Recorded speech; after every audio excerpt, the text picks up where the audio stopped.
साप्ताहिक बुलेटिन आप सभी का बहुत बहुत स्वागत है। मेरा नाम है विधि जोत और ये है इस हफ्ते की खेल खबरें। भारत ने मालदीव में खेली जा रही सैफ चैंपियनशिप 2021 के फाइनल में नेपाल को 3-0 से हराकर 8वीं बार चैंपियनशिप का खिताब अपने नाम किया। टूर्नामेंट के इतिहास की सबसे सफल टीम भारत ने दूसरे हाफ में शानदार प्रदर्शन करते हुए 3 गोल दागे। टीम के लिए एक बार फिर कप्तान सुनील छेत्री ने पहला गोल दागा। उनके अलावा सुरेश और सहल समद ने भी एक एक गोल कर भारत को 8वीं बार चैंपियन बनाने में अहम भूमिका निभाई। कोच इगोर स्टीमैक के कार्यकाल में भारत का ये पहला खिताब है। भारतीय पुरुष बैडमिंटन टीम थॉमस कप के क्वार्टर फाइनल में डेनमार्क के हाथों 1-3 से हारकर बाहर हो गई। दुनिया की 10वें नंबर की जोड़ी सात्विक और चिराग की ही सिर्फ एक जीत दर्ज कर पाई। उबर कप में भारत की महिला टीम का सफर क्वार्टर फाइनल में ही खत्म हो गया। भारत को अंतिम 8 में इस मुकाबले में मौजूदा चैंपियन जापान से 0-3 से हार का सामना करना पड़ा। सैफ क्रॉस कंट्री का 15 जनवरी को मेजबानी करेगा नागालैंड एथलेटिक्स एसोसिएशन के अध्यक्ष अबू मेहता ने संवाददाता सम्मेलन में घोषणा करते हुए कहा कि राज्य की अब तक की सबसे बड़ी अंतर्राष्ट्रीय प्रतियोगिता होगी। इसका आयोजन 15 जनवरी को 56वीं राष्ट्रीय क्रॉस कंट्री रेस के साथ किया जाएगा। भारत के रोहन बोपन्ना और कनाडा के उनके पार्टनर डेनिस शापोवालोव की जोड़ी को जारी पैराबास ओपन के पुरुष युगल मुकाबले में हार का सामना करना पड़ा। एशिया स्नूकर चैंपियन और विश्व 6 रेड खिताब जीतने वाले शीर्ष स्नूकर एवं बिलियर्ड्स खिलाड़ी पंकज आडवाणी शुरू होने वाले जेएससी विश्व स्नूकर क्वालिफायर में आकर्षण का केंद्र होंगे, जो राष्ट्रीय चयन टूर्नामेंट होगा। गोरेगा स्पोर्ट्स क्लब 17 से 27 अक्टूबर तक इस टूर्नामेंट की मेजबानी करेगा। अखिल भारतीय शतरंज महासंघ ने अगले 5 साल तक सभी राष्ट्रीय चैंपियनशिप के लिए एमपीएल फाउंडेशन के साथ प्रयोजन करार किया। एआईसीएफ ने गुरुवार को जारी कर बताया कि यह करार 1 करोड़ रुपए का है, जिसमें प्रत्येक साल 20% की बढ़ोतरी होगी। हॉकी इंडिया 11वीं सीनियर राष्ट्रीय महिला चैंपियनशिप उत्तर प्रदेश के झांसी में 21 से 30 अक्टूबर तक खेली जाएगी, जिसमें 28 टीमें भाग लेंगी। इन टीमों को 8 समूहों में बांटा जाएगा। समूह की शीर्ष टीम क्वार्टर फाइनल में पहुंचेगी।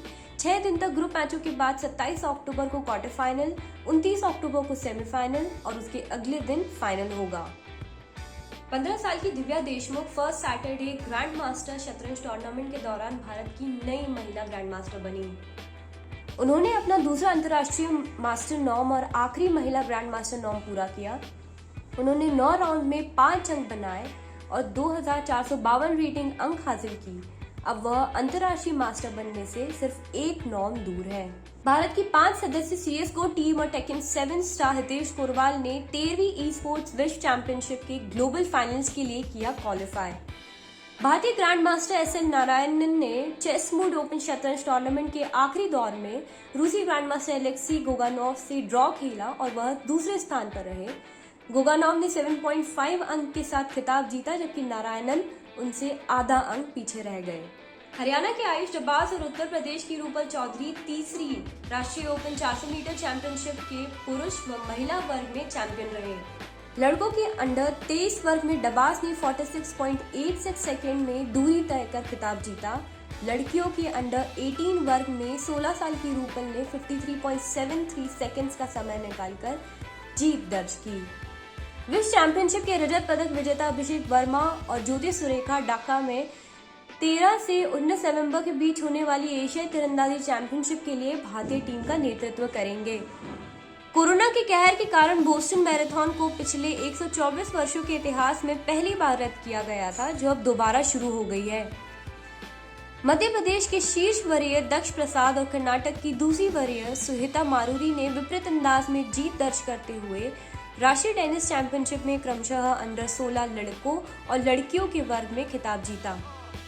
दक्ष ने फाइनल में उत्तर प्रदेश के ऋषभ खोसला पर 6-3, 6-2 से जीत दर्ज की। कर्नाटक की दूसरी वरीय सुहिता मारूरी ने महाराष्ट्र की 12वीं वरीय पर 6-3, 2-6, 6-4 की जीत से लड़कियों के वर्ग का खिताब जीता। Race car driver Arjun Maini ने प्रतिष्ठित डीटीएम चैंपियनशिप में रचा इतिहास। नॉरिस रिंग सर्किट में डीटीएम पोडियम पर रहे पहले भारतीय।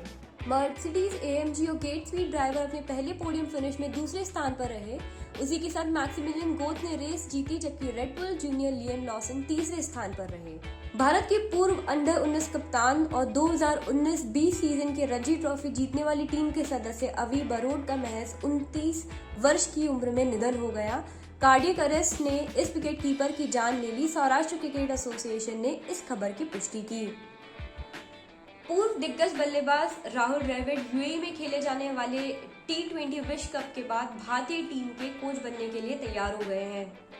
द्रविड़ हालांकि पहले इस जिम्मेदारी के लिए तैयार नहीं थे, लेकिन भारतीय क्रिकेट बोर्ड की और जोर देने के बाद उन्होंने इसके लिए हामी भर दी। फीफा ने कहा कि उसने जटिल बातचीत के बाद और कतर के सहयोग से फुटबॉल परिवार के 100 सदस्यों को अफगानिस्तान से निकाला है, जिसमें महिला खिलाड़ी भी शामिल है। इस साल अगस्त में अफगानिस्तान में तालिबान की सत्तारूढ़ होने के बाद महिला फुटबॉलरों को वहां से निकालना जरूरी था। भारत का पहला स्पॉट NFT टोकन बांग्लादेश के खिलाफ खेले गए 2018 निदाहस ट्रॉफी के फाइनल में भारतीय क्रिकेट खिलाड़ी दिनेश कार्तिक के प्रतिष्ठित 6 को प्रदर्शित करेगा। भारतीय एथलीट हिमा दास ने बुधवार को खुलासा किया कि वह कोरोना की चपेट में आ गई है और अभी आइसोलेशन में है। 21 साल के स्प्रिंटर ने हाल ही में पटियाला में राष्ट्रीय खेल संस्थान में नेशनल कैंप के लिए रिपोर्ट किया था और वह अपनी ट्रेनिंग शुरू करने वाली थी। हालांकि पटियाला पहुंचने पर उन्हें बीमारी के हल्के लक्षण दिख रहे थे। भारतीय मुक्केबाजी महासंघ ने राष्ट्रमंडल खेलों के पदक विजेता M सुरंजॉय सिंह और L देवेंद्र सिंह को इस महीने होने वाली विश्व चैंपियनशिप से पहले पुरुषों की कोचिंग टीम में शामिल किया। पटियाला में इस सप्ताह शुरू हो रही राष्ट्रीय शिविर के लिए जिन 14 कोचों को चुना गया है, उनमें 29 वर्षीय देवेंद्र और 35 वर्षीय सुरंजॉय भी शामिल है। विश्व चैंपियनशिप सर्बिया के बेलग्रेड में 24 अक्टूबर से शुरू होगी, जिसमें 100 से अधिक देशों के लगभग 600 मुक्केबाज भाग लेंगे। आप सभी का बुलेटिन में बने रहने के लिए बहुत बहुत शुक्रिया। फिर मिलेंगे अगले हफ्ते नई खेल खबरों के साथ।